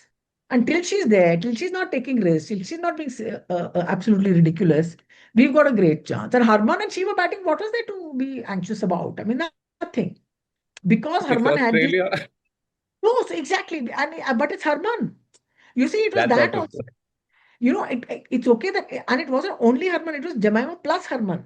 So you Yeah. think it looks all right as long as they don't lose their shirt. Let's see what's going to happen towards the end of it. So I didn't really have one moment, but it was just a general sense of when Harman was hitting and she was there and Jemmy was doing her thing, and it was like, this is looking good. This is looking fine. It'll be fun and it comes off if it comes off. But I thought the greatest quote from that match came from which I discovered the day after I wrote the piece. Is Amanjot asking Jemmy, are you going to charge? The first thing that she asks is, are you going to charge the bowler or am I? I want to know what she asks in Hindi and I want to put it on a t-shirt. I swear to God. It is such, I mean, from where do you get that confidence? I mean, that's why they're competitors and we are just not, and we sit on our bum and get scared when matches are going on or whatever, That's what competitors are. That's what they do. It was And exactly, this is the Richa Ghosh shot against Australia. She comes in and she's 22. Yeah, she's born in the 2000s. How can you be born in the 2000s, firstly? Secondly, she comes, she's 22. She hits, I think, Talia Magra or Sutherland into the mid-wicket stand for 6. And that is, I think, around 10:15, 10:30, where I was like, okay, we got this. Because if they are so chill about this, if these kids are so chill, then we are fine. The kids are chill, yeah. But I can't believe, like you said about Amanjot's thing to Jemmy. I mean, yeah. So my friend is messaging me, this Amanjot, can she bat? I said, hell yeah. We didn't know anything about her. Yeah, we saw. I mean, she hit, she made what, 10 or 15 or something in 8 balls or something like that. It's just mad. She hit 2 fours and got a double, almost got until the ball was stopped on the boundary and stuff like that. And it's like and you had to charge her over, so you charge the over. And everyone forgets it's Australians, but they also get nervous, no? Annabelle Sutherland is bowling. Do she they? doesn't play. What? Now they will. For the rest of their lives, when they play India, they will. I swear to you. And because the Harman thing that happened in 2017 could be seen as, unexpected, whatever. Now they will. Yeah, now it's like Unexpected hota hai kabhi bhi. It's a full team came together that day. I think Smriti didn't score Yeah. a lot of runs, but she Yeah. was there. She scored 20 odd. And Shefali that scored freaky 15 odd, dismissal. Yeah. beaten to the edge. But I think in terms of just emotion, and Richard, please tell me if you feel the same. I just felt the Australia game was just so emotionally charged up. I was almost a bit scared that 2 days later you're going to play a final. These are pro athletes, so obviously you got this.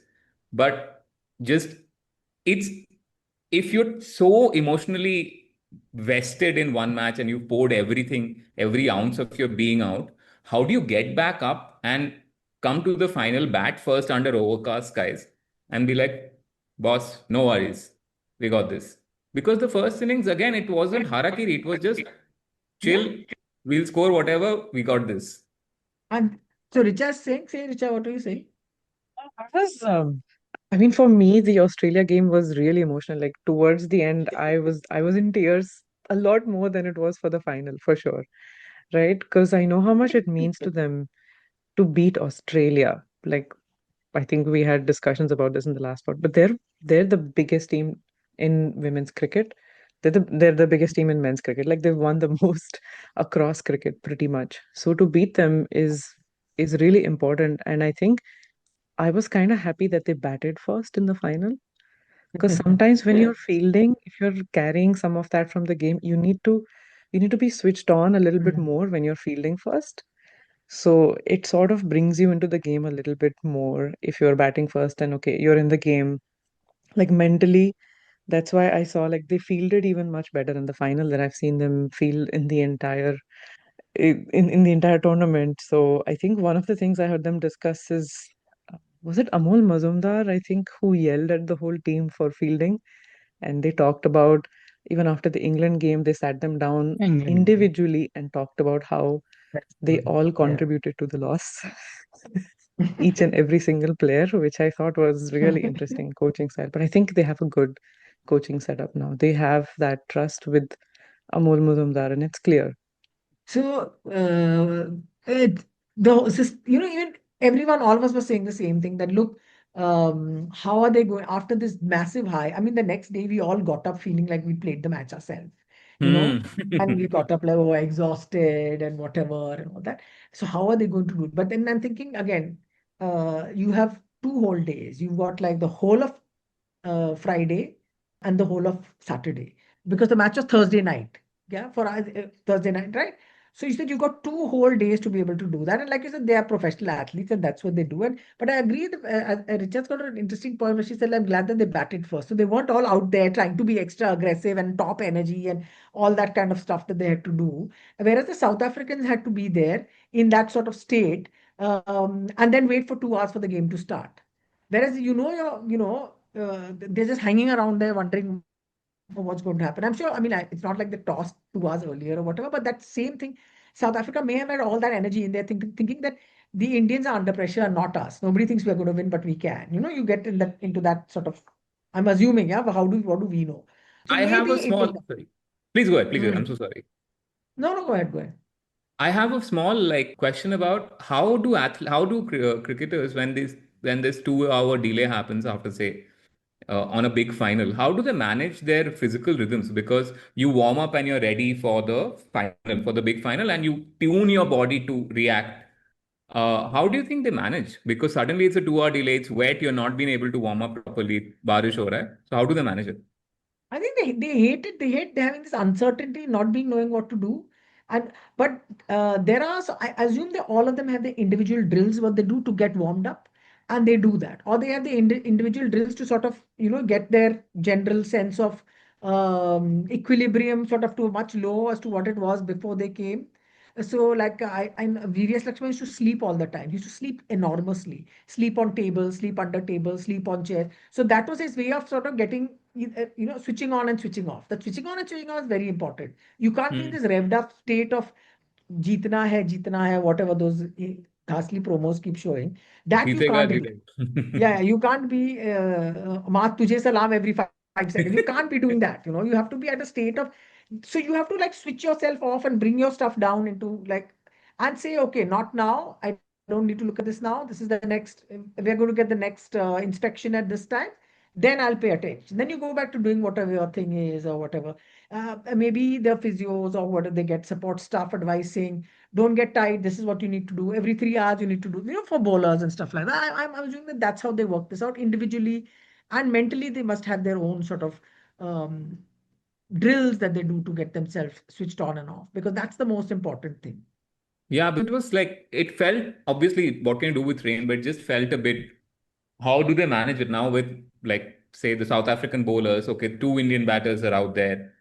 They may be taking a few knockdowns. How do the bowlers get back into the rhythm? I'll just interrupt you for this minute. I'll say that the Indians has 17 people on their support staff. They're 37. It's a group of 37. So I don't know how many that is on their support staff. Whether it's 15 and no, there should be much more large number. The staff is bigger than the number of players. So if there are 15 players, then do the maths. How many support staff they had. So then they got huge number of support staff. So that's what those people are there to look after them to get into this thing again. What were you saying about the South Africans? No, it's just the same rhythm, because I remember in the 2023 Home of Cricket Test match, because these guys went around in a Batmobile, their Indian bowlers couldn't warm up, and that first session was horrid. Yeah, exactly. So that question I had, that how do they manage it? Just like, I'm very. I mean, but it's interesting that you pointed out that, and you should maybe because it's a test match, it's different in that sense or something. The way you prepare, who prepares, because the bowlers are going to bowl in a particular order or something like that, and you have to your intensity has to be sort of stretched over I don't know, a longer period of time. The test match rhythm is very different. So maybe you warm up for a test match. It's a different way that you have to be ready, because you're going to be 2 hours in the field or whatever it is. What about coming off for rain delays, right? That's going to be annoying as well. That's even more annoying, because you're getting into a rhythm and they're like, chalo. And it's like, death, they're 100% going to get out when they go back, kind of thing. No? Yeah. Also, Sharda, why are DJs? What are you asking me? How do I know? Yeah, I've never understood why do you need. I can understand in IPL, put it, you just want to make noise or whatever. They have a test match also. They have an ODI also. The choice of songs. They are playing the item choice numbers. Of song. Exclusively item numbers. Like exclusively. But that's because they want you to dance and be happy and all that in the field.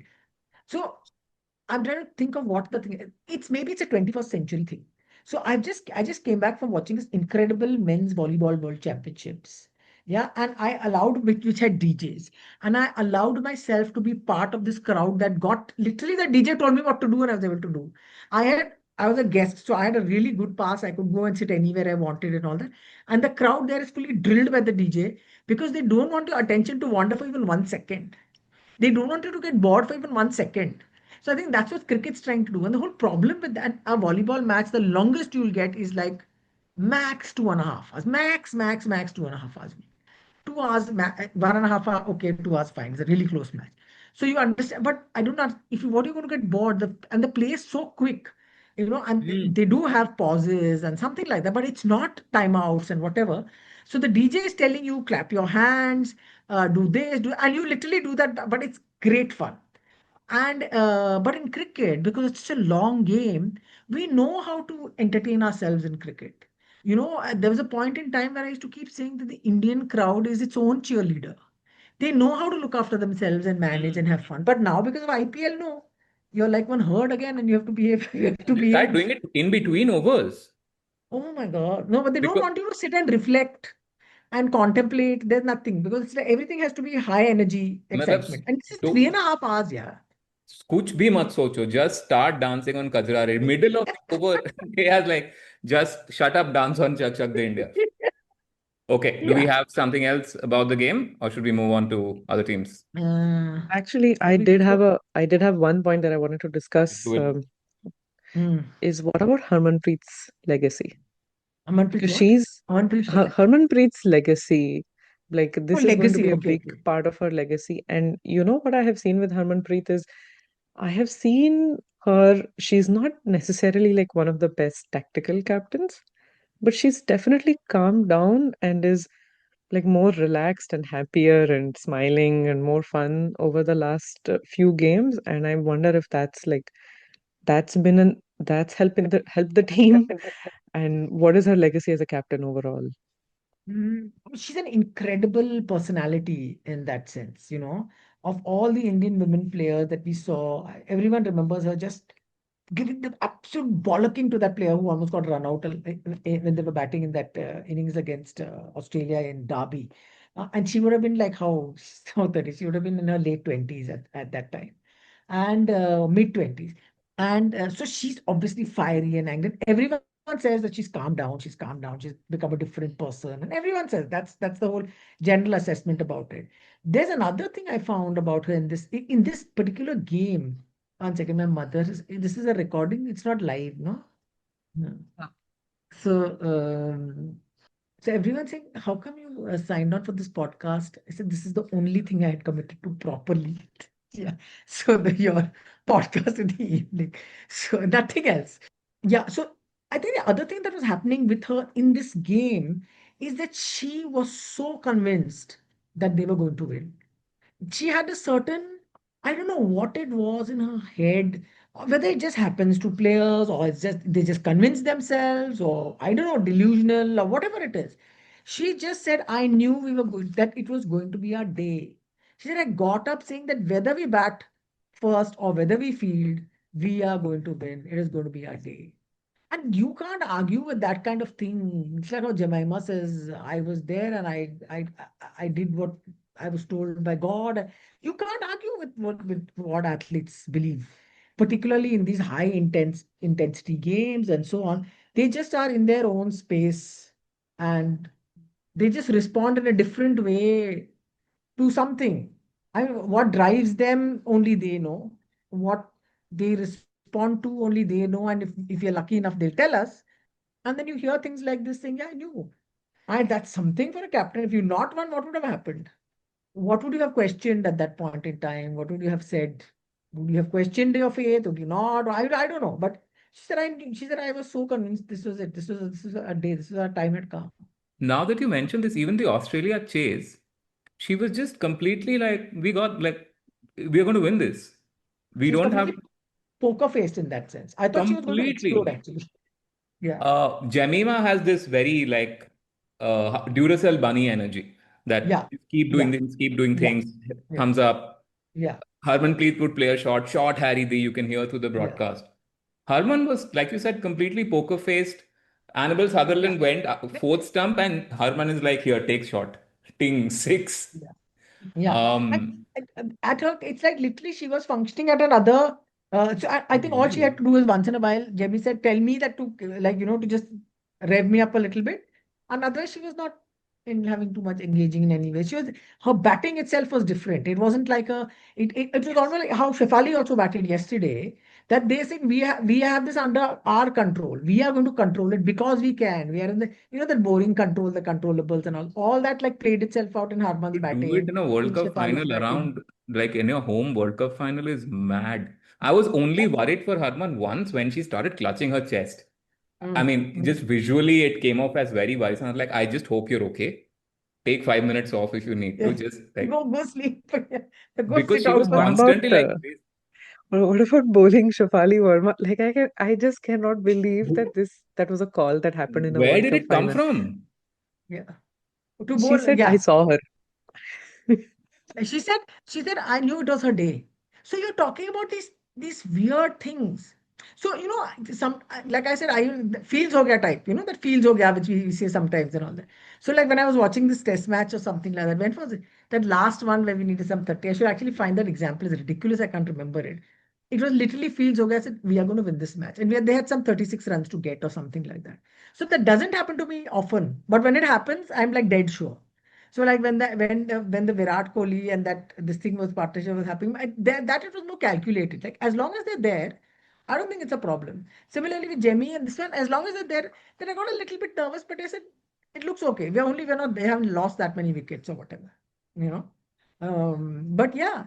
So how did she get her to bowl? But apparently they discussed it with Shefali and said, yes, you bowl over. She said, I'll bowl as many as you want. I'll bowl 10 if you want. I therefore the team, all that. Yeah. Shefali is like, if you ask Shefali to keep, she'll keep also. Anything, कुछ भी करेंगे, yeah. I can't. I love the run out. That run out came from who? Amanjot. Exactly. Yeah. You know, yeah. Boss in the You're field. looking at it saying, boss, you're a competitor. You are a competitor. I want to see what you're going to do next, you know? And these are all so young, playing easily the biggest matches of their lives, home World Cup, 30,000 people screaming. The pressure of what they've been through the last 2 weeks, how they've been treated, Yeah. to pull this off. While You know, imagine the other question down. Imagine if they lost. The consequences of those, it's not like if the men lose, they'll just get some galis for 2, 3 days on social media and whatever. And for women, it's just another level. Which prove yourself guys once just, more. Again, go through the same thing. Yeah. Again, go Yeah, through the yeah, same route of proving yourself. yeah. And why you're playing and what you're playing and why you should not be married at this point in time because you want to play WPL or whatever nonsense arguments that people expect you to make, you know. Baba has given you all kinds of money. You are not returning anything. That was the discourse, right? After England, that even after getting all money, you don't do anything. And it still was yesterday. Yeah. So yesterday, a lot of the discourse was around how much he has done. Yesterday, much Mel किया Jones है. से बुलवा दिया यार. You can smell. वो तो I don't think she had a choice. It was Yeah, she probably didn't like have a written choice. in her script. She didn't have a choice. She had to thank him. And so I went to this program today. I'm hearing everyone thanking the chosen one. Everyone. But are they willing to have the conversation that it's pay parity per match and they're not even playing the same number of matches? No. Why are you talking sense? Nobody cares. This is Like this the thing. Those who want to 51 know, crore know. inam. And this 51 crore inam that they're doing, they're all getting all hesitant to say this and all that. I got into I was in an NDTV show with Atul Vas and he started talking about marketing and market, with the forces of the market. And I'm saying, why the BCCI is not the market? The market is the market. The BCCI is your employer. So if you are giving bonus of 125 crores for the men for winning 20 over World Cup, the women have won 50 over World Cup. I'm not saying give them double bonus because it's double the mehnat in the field, more overs they have played. I'm saying give them the same money, What's wrong with that? They are your employees. You are all for women's cricket, men's cricket is equal and all. This is equal. 51 is not equal to 125 according to the maths that we know. But isn't it also like so? Go ahead, But Aditya. no, Finish your they point. Then cannot bear that discussion. They cannot even bear to have this thought that how dare you even ask? It's crazy. so- Like they made Mithali tweet it also. It's so bad, yeah. Sorry, what were you saying? I'm sorry, I get a bit hysterical No, about these so things. No, so just a I've- follow-up to this, right? So, go ahead. I heard from the Final Word podcast yesterday, and Jeff is just like, he's like, who's always there where there's a camera, there is Jay Shah, which Mel Jones had to read out this obsequious shit that somebody else had clearly written. Quote, Mr. Jay Shah, one of the biggest supporters of women's cricket in the global game. He's the fucking head of the ICC. Half of the sport is women's cricket. Of course, his job is to be a supporter of women's cricket. He should also be one of the biggest supporters of associate cricket, one of the biggest supporters of Dutch cricket, one of the biggest supporters of Eswatini cricket. He should be. That's the gig. You don't. Why is there this urge to like stroke him, whatever metaphorical or literal way you want to interpret that, at every possible opportunity? Jay Shah is the head of the ICC. Half of the ICC is women's cricket. He has to be one of the biggest champions of women's cricket. That's his job. Why are we congratulating him for doing his job? He didn't say congratulating. He did not. He used a different word, different word. which He used Cannot be congratulating. repeated in a polite family podcast. But yeah, probably not. go ahead. No, so my follow-up is that say none of them can approach Go ahead, this from Aditya. Sorry, very bad. Bolo. No, none of them can approach this from a socialist lens. I don't really expect most of them to do so. But just the entire idea that, say, you invest more in a sport, you grow it, and then the market is bigger, you make it a superior product in their own eyes, like whatever the biases are. So the money comes back to you, right? So you put in the money so that you can make more money. So even if you had a very narrow-minded view of the world, you should be able to get this point of view, right? So just the whole point that नहीं market नहीं है तो पैसा नहीं देंगे तो market grow होगा नहीं, and then it's like a self-fulfilling prophecy in some sense. And I'm saying you don't even have to spend your money that much. Put most of it in FD, which everyone say, that is what they're doing only. Put it in FD and get earnings off it. So the whole thing of we have to thank the BCCI. Why? That is what they are created for. It's like we have to thank the government. Like the BCCI is giving free water during the 2023 World Cup. Should they not? Should people die of thirst while they're watching a match? What is By the way, this? it eventually turned out there was no free water. Oh, It turned out to be it got scam. over. It got over.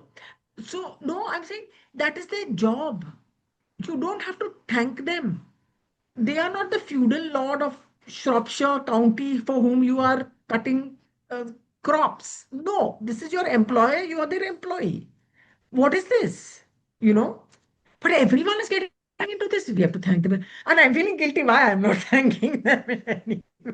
And that coming from fans who somehow feel that BCCI के पास account में अगर ज़्यादा पैसा है, then that's my money somehow. Like, why are fans getting so offended on their behalf? Like, Yeah, it's not their money. Like I keep saying, if 3-month-old baby can do marketing for BCCI for Indian cricket, because no marketing has to be done. There's nothing. You just feed them every few hours. They'll be fine. You still make money. Yeah. that. So just one follow-up question to this, like, just the general idea, like, so you through your writings and all of this, like, this is a constant challenge to communicate to this audience, like, of largely male cricket fan base and men mostly, who ask such questions. Basically, all of these tone deaf questions come mostly from the men. So the problem is that, so say, I saw a lot of like really wild trolling even yesterday of, say, how Deepti cannot run her twos as fast, like men's cricket mein dekho, look at how Kohli changed it and all of that, right? Without really understanding that at a very fundamental level, there are questions of nutrition, access to sports science, sports nutrition, like nutritional science, and academies at a young age. Because this sport is at such a nascent stage when it comes to the women's game. So without addressing all of that fundamental social inequities, how do you get to a point where every woman cricketer has the same level of athleticism as her counterpart from Australia or England, right? So how do you? This might be a question that you might constantly be jostling with. So how do you try and communicate this to a largely like misogynistic fan base? Misogynistic fan. Fans are okay. They're not too bad. I think most of them are smarter than we think. And they're just the louder ones are slightly maybe crazy. Um, I mean, you have to communicate what you have to communicate. You're going to put it down in facts. If you're asked a question, you have to answer it. Bad fielding is bad fielding. Lack of athleticism is lack of athleticism. The reasons that are there for men also apply to women multiple times X because of the social situation. And like you're talking nutrition, access, and all the other stuff, which might seem as far too complex but it's not complex. It's very simple. I think if you I just write it as plainly as I can, as often as I can. And I just want to put it out there. So anyone who wants to read and has half an interest in the subject will read that it's there. I'm not just saying, I'm not just writing some piece, 300 other thousand pieces have been written on the greatness of something or the other. Maybe not. You just write something else in a different, try and show the sport in a different way. That's what you have to do. And you're not going to fight. The thing is, you're not going to end misogyny by writing articles or patriarchy by writing articles, but at least you're going to put down some basic facts on the ground so that anyone who's reading it will say, oh, right, of course, this is obvious. How come it didn't struck me? Oh, I'm glad someone has put this down. I'm glad it's down there in black and white. Because frankly, they don't have the guts to say all these sort of troll type and little psycho type people. They don't have the guts to say that I don't think women should be I think women are slow and weaker than me and should not be playing sport and they should be sitting at home. They don't know that they don't want to put in their in the cool side of whichever cool side of their social media that is. So they're trying to talk about business and they're trying to talk about physicality and they're trying to talk about marketing and all that other stuff to hide the fact that they're a little bit uncomfortable that these women are there, um, jumping, running, batting, bowling with a certain degree of confidence. And there are 50,000 people that have come to watch, and how many ever millions watching on TV. You said about men like keeping a certain side to like avoiding saying certain things in social media. I'm sure you're aware of a very key 2019 YouGov survey that happened across the US, where a bunch of people were asked one question: can you take one game of Serena Williams? 1 out of 8 men said yes. And so I think, I mean, Twitter can overblow the craziness, so to speak, but there is also that entire sentiment, which I also feeds into the like structural apathy towards the women's game. Is it really? Because I got a call from a relative saying, like, should we watch it? I'm like, yeah, man, it's a World Cup final, just watch it. They're like, no, but can they bowl fast? And I'm like, you won't be able to play them, just watch it. So, how do you like to add to actually Aditya's question? How do you, when you're writing about these things on a very regular basis? One point is, like you said, communicating to an audience and choosing your subject.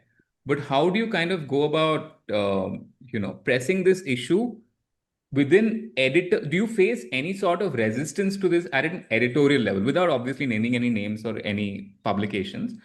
Do you face it at an editorial level where people are apathetic, or do you see that in within publications and within the editors group, they're like, no, we must talk about this? Fortunately, there's a point in time one of my organizations in which I worked was making grumbly kind of noises about women's cricket. I won't say which. It's You have a 25% chance of guessing which of the four organizations I worked at it would have come from. It was not so long ago, is all I can say. Let's say in the last less than 20 years is when I've heard this. So that was definitely there. But now I have to say things have changed. People are ready to talk about it. I think there's a certain group of people of a particular age, men, women, who understand and are sympathetic to many what sport is, right? Why are they sports journalists? So the fundamental beauty and the fundamental joy that there is about sport and the business that we work in and write in and see, they are willing to understand it, and they've seen through that. It's a generational thing. It's younger people that are much more, younger editors, younger, that are much more aware and open to having these discussions. And I think this whole talk of about that particularly amongst editors and in this and in that kind of this thing that, oh, the women should not play, all that is gone. It's not, you don't hear that much of it at all. And they're sort of astonished when they say, oh God, I watched that, she was really good. You say, yeah, of course she'll be good, she's an international quality player, she will be good. And they understand that you have to look at the game. It's not So that's what Anuradha that in that program said, that her biggest joy, this is on Barkhadat show, her biggest joy, biggest takeaway from this World Cup was that this is now seen as an independent sport, women's cricket. It's not men's cricket plus or attached or what. It's by itself, its own thing, which is what is great. And the period is taken from 2017 to now, because we can see it on television for our eyes. We're not even like reading it only. You can see what it's like. Um, and you just see it differently. And I tell people the same thing. It's like people, I can't watch Indian football. I can only watch European football. I said I can watch any football. You're just seeing something at a different pace. That's all. You're just watching it being played at a different speed, at a different sort of in a different manner. That's it. That's the only difference that there is. So, and I think people understand that. And I think that thing has changed certainly. And I think discussions about money, particularly now, because you are able to talk about it openly and you're able to see the disparity immediately. It has to, either your hypocrisy will come out or you'll say, shit, this is not right. This is not fair what's happened. No, I think even like the surprise. Sorry, please go ahead. I took a quick look at CricBuzz. Okay. Now I can name them because I'm never going to be employed by them. But CricBuzz has maybe 3 videos about the semifinals and the finals overall. And they had no videos other than one Lisa Sturriker video where she summarizes one game throughout the Indian Women's World Cup. Now, there are at least 20 videos about the series with Rohit and Kohli and, DK's 11. You know, Oh God, I'm it, sorry. it's a huge disparity, and that tournament or their bilateral series is not even not even a fraction of at the same significance level as the World Cup is. I think Prem and Sharda discussed this in their media rumble, this thing, where I think Prem brought it up, where in all the major sites, the hero shot and the hero picture and the first scorecard that you flashed is For the from the men's. bilateral, and even the India A, Pre- A versus South Africa A, and not even like that. Yeah. Okay, World Cup semi-final South Africa versus England. It's a major clash, yeah? And there is a history to South Africa versus England in women's cricket. They play every time, and it's not always like recently South Africa have beaten, but there is quite a tradition and a bit of a tension there. So yeah, there was nothing. I don't think Cricinfo did a lot. And there were just I these. thought Cricinfo did better. Sorry, They I'm did, just they did, jumping. I thought Cricinfo they did did, yeah, better. I better. mean, it's the Crickbuzz is sounding abysmal. So I remember Prem did the thing, and he said he went down 3 or 4 scrolls, and that's when the first Women's World Cup match came. Now, what are you going to do about it?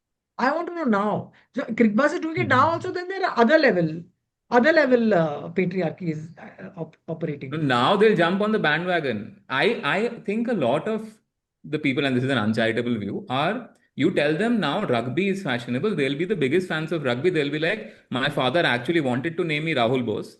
मेरा गलती से नाम शंकर रख दिया है. So, so they will jump on any bandwagon. I think they'll all come back. But yes, coming back to the No, but World Cup. didn't Crickbuzz also do this thing of like we'll take out all PSL scorecards. We'll not even show Yeah. that those games is Cricinfo live. also had There is taken something them of out. that. Yeah. Cricinfo had also taken it out. But I think Crickbuzz Only is on the India editorial page was not there. There was no link to PSL.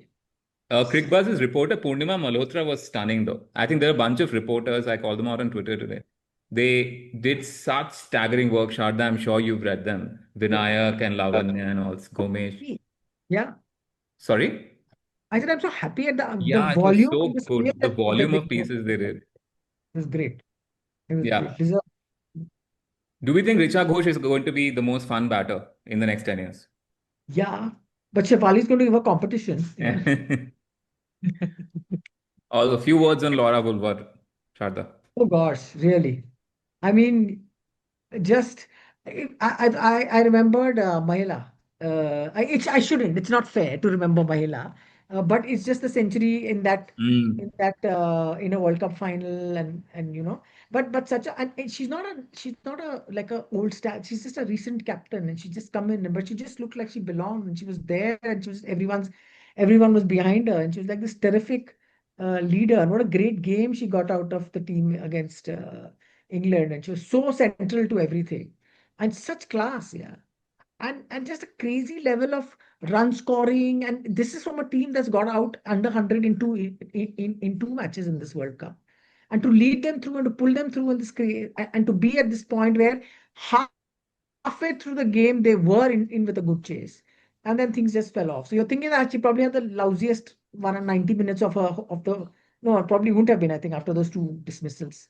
These two out for 67 and 97, 84. 69 and 97. 69 and 87. Yeah, 69 and yeah. So the last 1.5 hours or so of the World Cup would not have been much fun, but not even 1.5 hours. How much time was she there? She was there half an hour, I think. The Yeah, whole just game half an done hour. She about was there, 40 42nd, minutes. Yeah. 43rd over, she got out. No, just an incredible presence and just such a lovely, such a good stature and quality and all of those things. She looks, I think Power she and comes across. artistry. Sorry, go ahead. Yeah. She's just power and artistry together. Athleticism, what catches she took, whatever, general game awareness, all of those things. Wonderful. And she comes across as when she's like at 20, there is this very weird sense of now you can't help it. She's not going to get out for less than 70. Forever. Yeah. Forever. It is very unnerving. Yeah. And I had The thing is, football fan friend who watched the final yesterday. And he sent me a text, I think, at the end of the power play. And his text was, bro, why is Laura Woolworth looking inevitable? Who is she? I said, welcome. Yeah. Welcome. if you think about like Laura Woolward has, I think, one of the best cover drives in the business, right? And there were two fielders protecting her from the cover drive. And that's like one of her favorite shots where she gets the most runs and she was still able to pace her innings so well. That tells you how well she's evolved as a batter over the last few years. Like it's just fantastic. Like I didn't know that she had like this level, like run a ball innings. I mean, she's shown it more recently, but I think she's leveled up her game after she's become captain as well. It's really cool to see. You know, with South Africa also there is a structural weakness that in general like South Africa have in terms of money. I think there was a stat that Firdaus said that what England spends on women's cricket is what South Africa spends entirely on cricket. And I think she said that the prize money that they would get as runners up would last them for years in terms of running Gosh. cricket within the country, which I, yeah, I'm just really, I don't know how you talk about the structural inequities in world cricket. Yeah. I mean, I'm going back to my volleyball story again because I found out when I was there during this 1 week that the volleyball federation, which is not the richest sports body by any means in the world, had something called an empowerment program in which they gave out money to countries where that needed assistance in the sense of they sent them coaching expertise, they sent them equipment, they sent them um, sort of yeah, they sent them for coaches. They did coaching programs for their junior coaches. They sent them technical knowledge. They sent them equipment which they needed. They gave them scientific information. And in this, so it's called the empowerment program, and men and women was identical, absolutely the same. So there are two World Cups within 3 weeks of each other. In the Women's World Cup, 16 countries qualified for the round of 16, of which seven belong to the empowerment program. And in the Men's World Cup, 8 out of the 16 of the round of 16 countries were empowerment countries. They had many upsets because of the fact. Everyone said, "Oh, how it's surprising! It's surprising." It's not surprising. They've been working on this for like the last 4 5 years or whatever the time that starts in 2016, maybe 2018, 2019, whatever. So I'm looking at it and said, why can't this happen in cricket in that sense? That's the kind of money that the ICC's got. Give money to the boards that need the money, that need to be supported, and not by this whatever that nonsense revenue distribution you've got. So Is there a and this is sports which doesn't have multi-gazillion dollar television rights value or anything. Yeah. I mean, speaking about resources, right? This World Cup could have been expanded to more teams. We missed out on seeing the West Indies, which I think was a huge loss for one of the most widely Yeah. watched World Cups Yeah. ever. Yeah.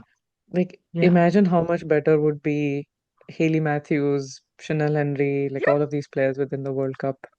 It, Yeah. I mean, it's just cricket's the only sport which is shrinking its World Cup rather than increasing it. They'll say, okay, we are increasing 2020, but yeah, why can't you increase this also? Because you have countries that have legacy from here, now use it. But why is it eight? Because the last couple of World Cups have also been like very shrinked. It's Yeah. Again, they're saying that no, it's money again. That nobody wants to watch. Who wants to watch these games? No one will come to see it because everything seems to be about generated. That's what I think uh, Gideon had written once. He said cricket does not exist to make money. Money exists to support cricket. But here we're operating in the opposite sort of direction. Mm. That's Sharda, we're that's cognizant of your time. So what we'll do is but we I'm also want fading. to talk to you Yes. about the logistics that went through in creating this World Cup and the venues and that were floated and everything, and what happens after. But we leave that for a part two. Okay. What Better. and we hope you can join soon. Yes. But what we want to ask you quickly before we let you go is quick rapid fire of the most NASA approved questions. Favorite innings from the World Cup. Jemmy. Sorry, but Jemmy. Yeah. Favorite spell. Oh God, I'm so India biased. It's not fun. It's not funny. I think Dipti's against South Africa, those 2 wickets Marufa in an Akhtar. over. Not even a smell. Yeah. Okay, I was hoping you would say Marufa Akhtar, but okay. Oh, sorry. Oh, yeah. See, I forgot. I get very India biased. That's my problem. Yeah. But is India versus Australia our favorite match for a long time? Sorry, say that again. Is India versus Australia semi-final our favorite match that we've seen in a while? Oh, absolutely. I Anna? mean, white ball for sure. Yeah. Okay. Men, women's, anything. Yeah. Richa, Adi, MV is now joined. Do we have anything? No, I think we can wrap up. Awesome. Sharda, thank you so much for joining us. Thanks, guys. Thank you. Congratulations on the World Cup. Thanks a lot Badhaiyan, for doing badhaiyan. it. Thank you. Badaiya. Okay. And we Okay. hope to see you soon, and we want to discuss so much more. Yes. Thanks so much. Thank you. And thanks for running such a lovely podcast. Such fun. That's 4 in a row. There is good. They're going to blow next. The prodigal son turned Messiah gets a second 100 in successive. India have won in